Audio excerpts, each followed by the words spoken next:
I've got two things to share with you that you can share with your group at the Seder this year.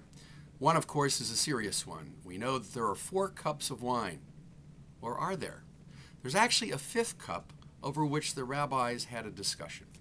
The 4 cups are based on Exodus chapter 6, beginning with verse 6, where there's a 4-fold promise that God makes to the Jewish people. And each cup represents one of those promises. One of them is, I will free you. The second is, I will deliver you. The third is, I will redeem you. And the fourth is, I will take you.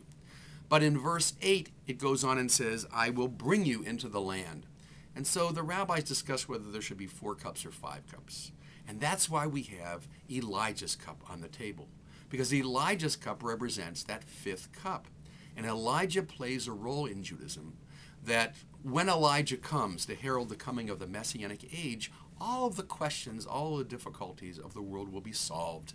And so we'll know someday whether there are 4 cups or 5 cups, and we look to Elijah to help us with those issues. In modern Hebrew, they have a term, teku, tishbi yitaretz kushuyot ubayot. The Tishabite, Elijah, will solve all the problems and difficulties. Sounds like a great, heavy theological statement. It's actually a word used in sports.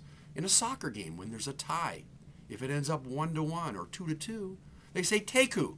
And most Israelis think that means just a tie.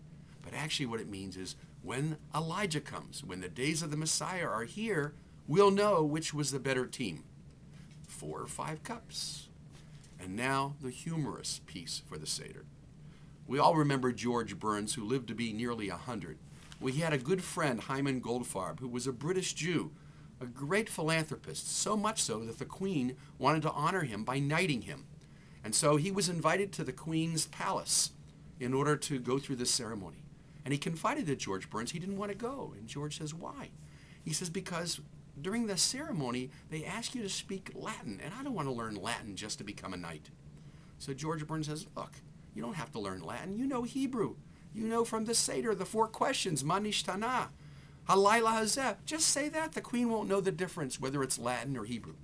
And Hyman said, that's a great idea. So he went to the ceremony, and at the ceremony, as the Queen lined up all the different candidates for this special privilege, she went through each one. And when she came to each one, she asked them to say the Latin, and they did so. When she came to Hyman, he knelt before her. She tapped him on the shoulder and said, and what shall you say? And he said, Ma nishtana halayla hazeh.